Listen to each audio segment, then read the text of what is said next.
All right, so we are live with Elliott Waksman. Business is Portland Sports Psychology, and he's here to share tips on mental toughness, resiliency, positive thinking. Welcome, Elliott. Thanks for being here. Good morning. Thanks for having me. Thanks for being here, ladies. So you have a little slideshow you're going to walk us through. I'm just going to let you take over, and then we'll have ladies ask some questions at the end. But Sure thing. Hey, Elliott. So again, welcome. My name is Elliott Waksman. I'm an author, speaker, consultant. I love what I do. I love hearing client stories. I love helping people live happier, healthier, more mentally tough lives. And like Anne alluded to, I'm kind of all about resiliency and positive thinking and mental toughness and focus. And my philosophy is it doesn't matter what stage you're on or what sport or what activity you're doing. All of these mental skills apply to any performance. So I've worked with chefs or soldiers or CEOs, and all of this stuff applies and transfers, which is one thing I love. So as you can see on the bottom, I earned my master's in sports psychology, and for the past 10 years I've been kind of dabbling in this private practice world, and I do individual sessions and group workshops. In addition to that, I also do coaching clinics. So if you happen to be a coach or you know a team or whatever, I talk about positive coaching and what words to use and how to motivate young athletes and how to make corrections the right way and how to keep kids motivated and on track. So I kind of help the young people by coaching the coaches. And then parenting workshops. A lot of parents struggle with, oh my gosh, what do I say? Tryouts are coming up. What do I do?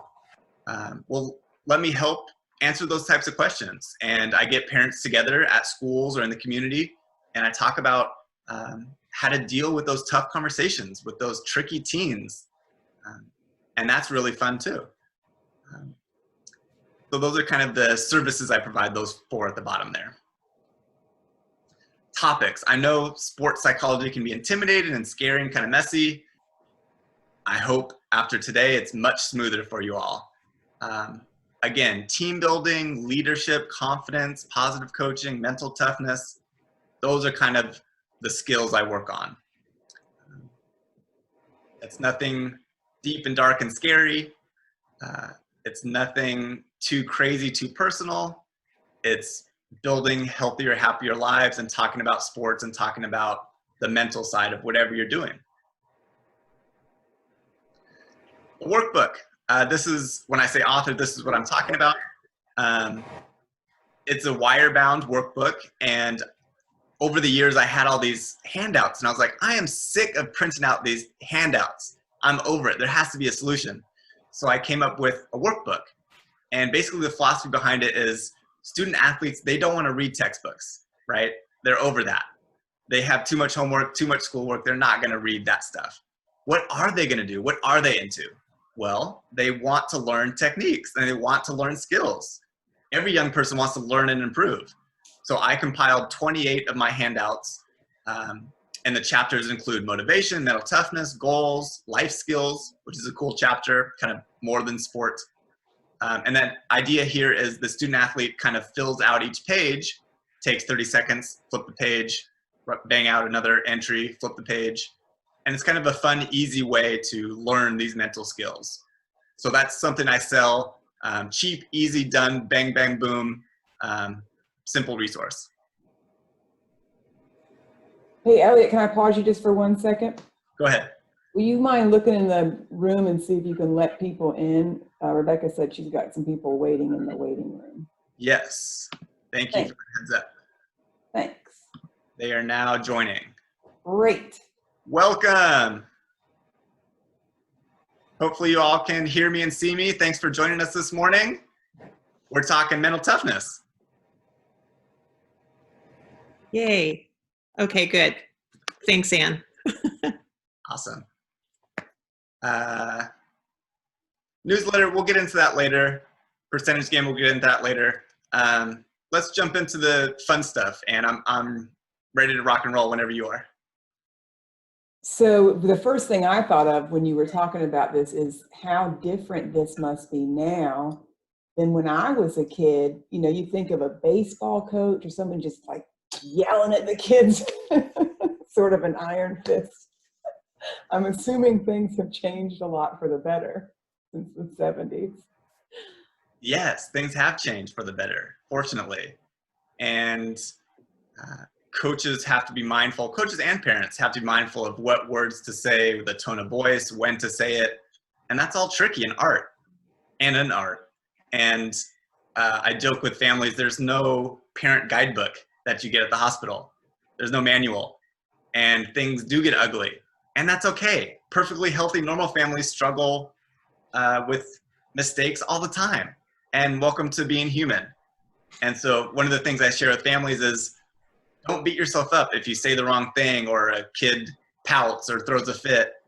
That's part of family dynamics and part of sports and part of life. So there is no guidebook.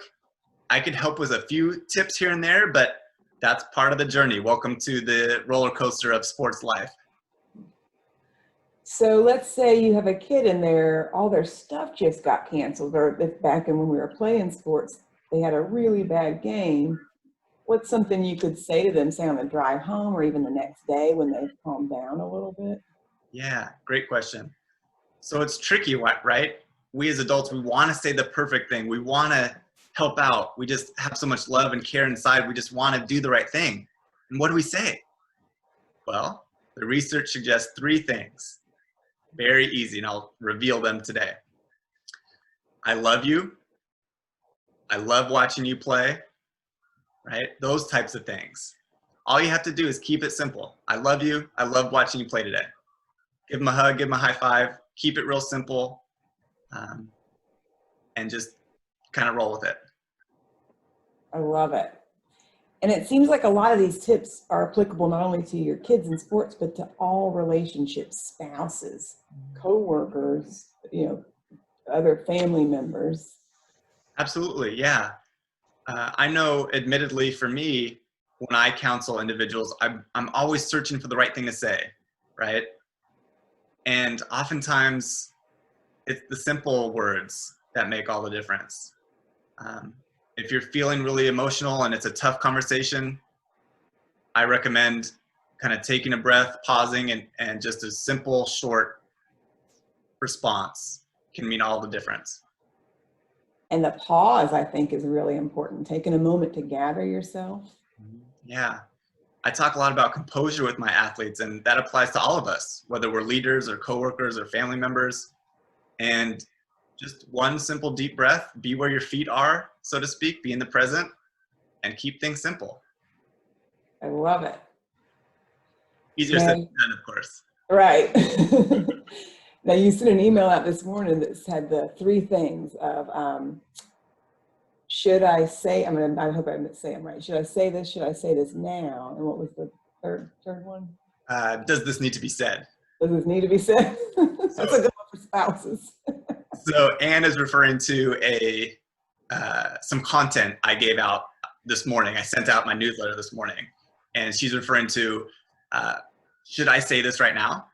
So if your kid strikes out or fails a test or whatever it may be, should I say this right now? Does this need to be said? Does this need to be said by me, or should this be said by a coach or teacher? So you could find that content on my newsletter, on my social media or my website, but that's kind of what Anne is talking about.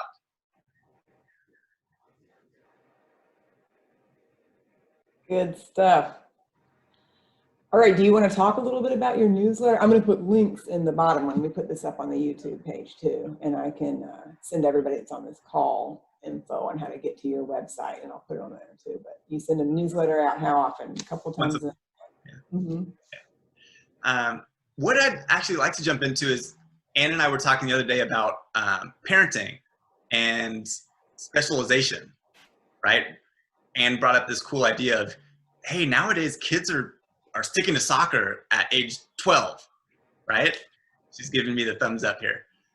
And I want to jump into that actually. And so the question is, when should my kids specialize in a sport? Here's the answer. If you care about your kid's body, if you care about them going to the next level, and if you care about their friendships, the answer is no to specialization. And here's why. Their body. Research and numbers suggest that when we only play soccer, when we only play golf, our body moves only in those sport-specific directions. And that's not good for our body.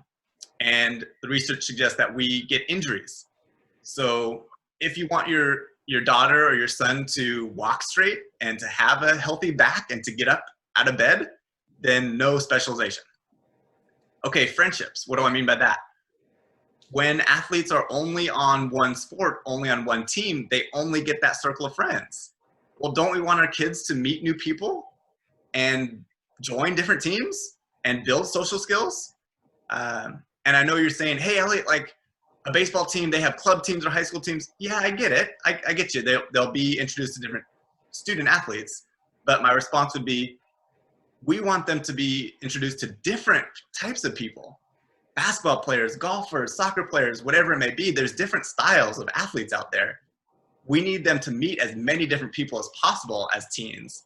And so I remember back on my career, I loved having new teams because that means I had new friends. I had friends all over town. And that's a good thing. And then what else did I say? Going to the next level. So here's what I mean by that. The research and the numbers tell us that college coaches and college student athletes are multiple sport players. What do I mean by that? I mean, the big badass guys on Ohio State football, all those D1 muscular guys, guess what? They play different sports. They play track, football, and basketball. And if you look on their rosters, it'll show you the different sports that they played. And they're all 3-sport athletes. And I work with these coaches and I hear them talk about their recruiting. They want a 3-sport athlete. They want a 2-sport athlete. They want a well-rounded, well-balanced, good family life, good head in their shoulders type of kid. And that's understandable, right? That's what the coach wants. Not to mention a good grades. So if you want to play college sports, A, get good grades, that opens the most doors, and B, play a bunch of sports. I love it. So that's my little soapbox about specialization. Preach, Elliott, preach. Now, I wonder how much of that is the kid's choice and how much of that is the parent saying, I want you to be really good at this thing, and the parent is thinking about the kid's future and trying to have them be successful. Right, good point. So the families that I work with, I have wonderful parents that I work with, and I'm so lucky to have loving parents that want the best for their kids. And I have a feeling that this group falls under that category too. I'm seeing these mothers out here on my panel here. They're just, I can feel the love they have for their families. And when we want the best for our kids, we want to set them up for success. And we want the best long-term. So in the short term, it might be attractive or sexy to play that club soccer all year round and devote 100% of your attention to that soccer team. When in fact, long-term, that's a disservice to them. So if we love our kids, we want the best for them long-term, to have well-balanced, mentally tough, happy lives. And the secret sauce is different sports. Or cross-training is what it's called nowadays. Correct, cross-training, yep. Elliott, you're just spreading the love this morning. It's all about the love. I'm trying. Can I jump to the next idea for a second? Yeah, don't bring it. So let's step back. We've talked a lot about parenting this morning, and I know there's some real athletes, real performers out there, and I want to address some of those ideas. And I'm really big on this idea nowadays. I've kind of shifted in and out of my theories and my philosophies, and this is what I've found. The idea of a challenged mindset, And here's what I mean by that. We see the stressor, we see the school presentation, we see the free throw, we see the penalty kick, we see the fourth quarter as a fun challenge, a challenge mindset, as opposed to a threatened mindset. So let's break down the difference. A challenge mindset is pass me the ball. It's fourth quarter time. Give me the ball. I'm making a play. I want it. Bring me that stage. Bring me the packed arena. I'm going to deliver my speech, right? Bring me the biggest CEO in the conference room because I have confidence. I'm going to deliver this speech. In contrast, the threatened mindset is, oh my gosh, this is terrible. I'm going to fail. I don't want this. So I'll share a quick story about that contrast. So years ago, I was working with this bull rider. So here he is, this big badass rodeo guy with the top hat or with the cowboy hat and the belt buckle and the tattoos. And he comes in and he's talking about how he's not performing well. And at first I'm like, oh my goodness, how am I going to talk to this rodeo guy? I have no idea about bull riding. Like, wrong office, dude. But after a few moments, we started talking and I realized he's in the threatened mindset. He doesn't want this big time stage. He's scared of the arena. He's scared of the bull. He's scared of embarrassment. He's scared of failure. And after a session or two, we shifted his mindset to a challenge mindset. And he walked out of my office saying, Elliott, I want the biggest, baddest bull there is. I want the arena packed. I want all my friends there so I can show off. And so when we see a stressor, we have to face it head on and attack it. And that's a mindset thing. It has nothing to do with our muscles or our physical skills. So we have to flip that switch to a challenge mindset. And on my newsletter list, if you go to my archive, you could find that particular newsletter. The challenge mindset. I love it. Are you ready to take some questions from the ladies? Absolutely. Bring them on. So ladies, unmute yourselves or give us a wave if you're ready with a question for Elliott. Yes. Hi, I don't have kids, but I love this idea of the challenge mindset and the threatened mindset and the work that we do. We do business coaching and executive coaching, and a lot of what we do is based on psychology. So this is awesome. Like, you're speaking my language. And I'm curious because we work with a lot of people with a growth mindset and talking with them about even their kids and helping their kids think about it's the effort that you give that really matters. And so I'm curious for you if you feel like that kind of goes hand in hand with the challenged mindset. It seems like it would, but this was a new thing for me. So I just thought I'd ask that question. Yes. Great question. Is it Heather? Yeah. Yes. Thank you, Heather. Absolutely. 100%. This does stem from Carol Dweck's growth mindset. Absolutely. And if those of you who are less familiar with that idea, Carol Dweck is a professor at Stanford in California, and she kind of coined the term growth mindset. And the growth mindset is a huge buzzword in schools and in businesses right now. And this is my kind of spin off of that framework. So yes, 100%. Thank you. Yeah, great question. Thank you. I have a question. I have two kids and who have been playing soccer for years. I mean, they also do other things. Well, one does. One is pretty focused on soccer. So we'll work on that, getting to the three sports. But we have been challenged in many ways. I could go into distance learning with the school system and all this and that, but my kids went from having 3 practices a week for 2 hours each and then games on the weekend to nothing. And so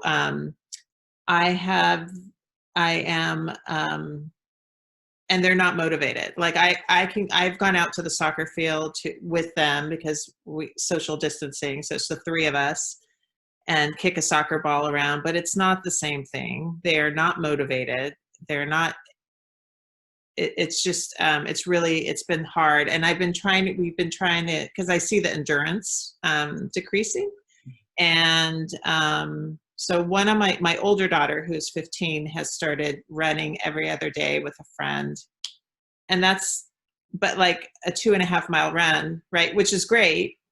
better than nothing, but it's like not even close to what she was, doing before, but I'm really happy she's doing it. She's no longer on the call. She couldn't hear us earlier, but anyway. So, and then my younger daughter, I'm just like, I just wondered if you had any tips to how to motivate them in the time of COVID when they can't really play soccer. At first I thought maybe they could, but soccer is so touchy-feely, really.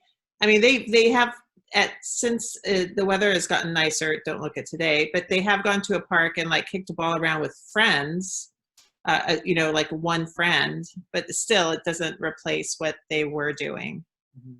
So. Yeah. Rebecca, great question. Thanks for bringing that up. Yes.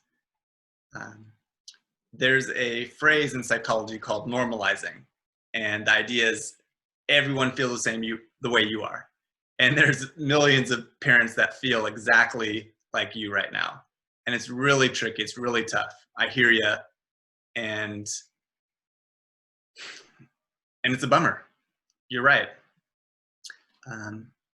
I have two ideas, and they're not perfect because this is a challenging time and there's no perfect solutions, but I have two ideas for you. Number one, have your gals write down personal goals. So for example, I want to juggle 20 times, and that can motivate us. I want to juggle 20 times. I want to run this mile time. I want to do this sprint in this amount of time, and challenge themselves. And who cares what it is, have them pick it out. And that's at least a target that they could work towards to boost motivation and to see progress. And when they check that box, oh my gosh, I got 20 juggles. Oh my gosh, it's so fun. And then bump it up to 25 to 30. So personal specific goals helps motivation. Number two, and your gals might throw eggs at my house for this one. Keep the Wi-Fi password secret and give them the Wi-Fi password when they check off their to-do list. So did you work out today? Did you do your laundry? Did you do the garbage? Did you do the dishes? Great. When you prove that to me, I'll give you the Wi-Fi password. God, you don't live with two teenage girls, do you? Like, I'm not sure I'll survive that. I'm just being honest here. So the idea is we reward the wanted behavior, right? Positive reinforcement. So Wi-Fi is a reward. Picking out their dessert is a reward. Picking out one thing at the grocery store is a reward. And they could only earn that if they do the positive behaviors that we want. Yeah. Thanks. Yeah. Great question, though. My newsletter this morning actually talks about how other athletes have dealt with exactly that. Okay. Yes, next question. I've got a question, which is kind of maybe the follow-up to that. My children are a little bit older. They're 19 and 22. And actually my oldest is a track coach at Madison High School. She ran track there and has been coaching ever since. But despite the fact that they were pretty good athletes in high school, I find that as soon as they left high school, they kind of stopped. Like they both are, they like team sports, and I think like running on their own is just not that fun for them. And it's worried me that they were so athletic and now seem to not be doing much of anything. And of course, COVID's not helping. But I was just curious about kind of helping people be kind of lifelong athletes once they're out of that fun team environment.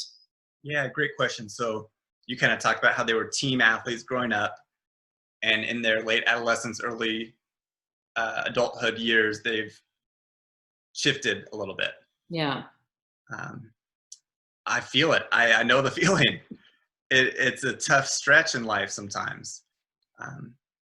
Again, it might not be the perfect solution, but one idea is rec sports. So for example, I reached out to Underdog. Underdog is a company here in Portland that offers adult rec sports. So I play kickball, bowling, flag football, dodgeball, softball, and I meet all these wonderful friends. in town. And who cares what sport it is? Right. Who cares how competitive it is? It's a fun way to get out and exercise and meet new people. And it's a stage to work towards. And what I mean by that is, hey, I have softball on Saturday. I can't be hungover. Let me go for a run once or twice a week to actually be able to breathe on Saturday during my game. So it has some benefits. So Underdog is a good turn to. That's great. Thank you. That is helpful. Yeah. And my kids not only have Wi-Fi, but they have a car that I own. That's a pretty good motivator right there. Yeah. Are you doing the Underdog Sports right now during COVID, or is it starting to come up? Because I was playing futsal before, which is indoors, and it's on pause. Not only that, where we used to play, it has closed. So Oh no. yeah, East Orleans Sports Club. Yeah, Did you hear about that, Ann? So No, that's a bummer. I know it is because they have a pool. But anyway, Yeah, unfortunately, my games and seasons have been on pause too. okay. Maybe with summer almost here, it can pick up a little bit. I'm hoping. Yeah.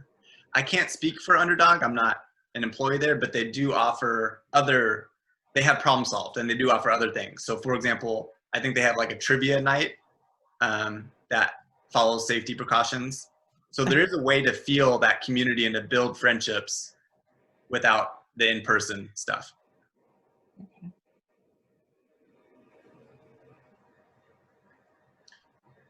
Well, I'm looking at the time and I want to respect these gals' time. I'm going to jump to one of my slides here. So the percentage game. This is an activity I do with the groups I work with. And thanks in advance for playing along with me. It's silly, but hopefully it hits home. So 2 questions. What % of your sport is mental? So think about your girls when you watch them on the sidelines in soccer, or think about when you were running or weightlifting. What % of your sport is mental? Throw a number at me. 80%. 80%. 50%. 50%. 90. 90. Yeah. So fairly high numbers, right? Fairly high numbers I'm hearing. Next question, how much time do you devote to the mental game? What I mean by that is, yeah, I get you're doing push-ups and you're running. Are you visualizing?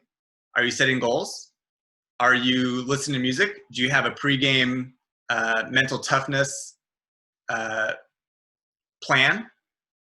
Do you have specific skills that you're working on with mental toughness?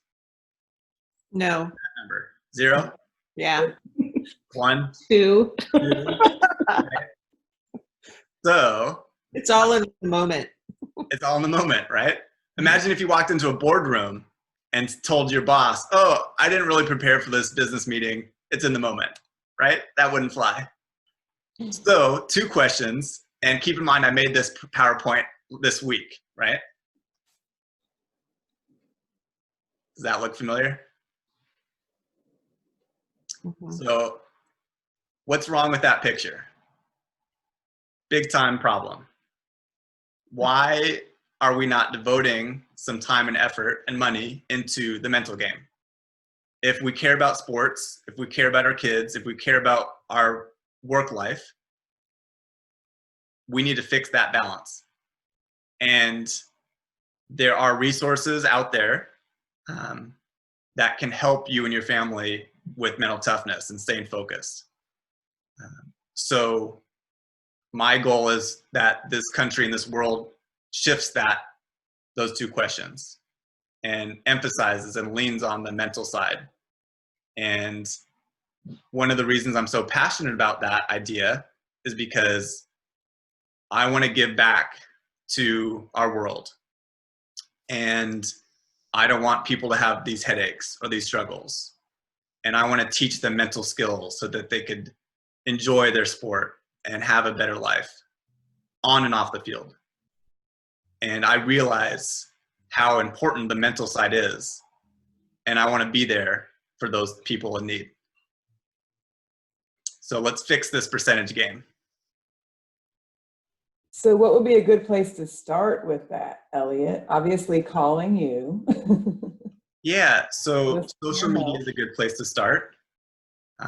You could follow me on social media, and you could follow who I follow, some other sports psych folks. There's some quick tips and videos out there on social media.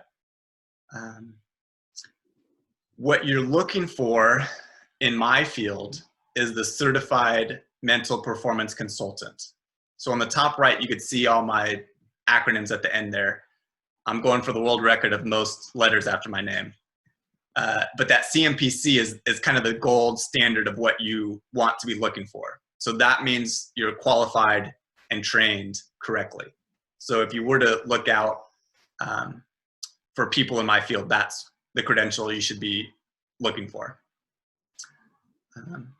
And as Anne mentioned, she kind of went through the links I provided on my newsletter this morning. So coincidentally, I kind of answered that question in writing. I listed maybe, what was it, like 5 or 6 links answering exactly that. And you gave us some good tips today, like just pausing and gathering your thoughts, centering yourself. Even just taking a few moments maybe before your session, or setting some specific short-term goals. What do I want to achieve this week? Yeah, pausing, intention, challenge mindset. Challenge mindset. Yeah, I like that. Cross training. Yeah, setting personal goals to improve motivation. Well, this has all been super, super helpful, and I really appreciate you taking the time to chat with us. Does anybody else have questions for Elliott? No, I just signed up for your newsletter. I'm very excited to read it. Oh, great, thank you. And thank you for the opportunity and the invite. I really enjoyed this, so thank you.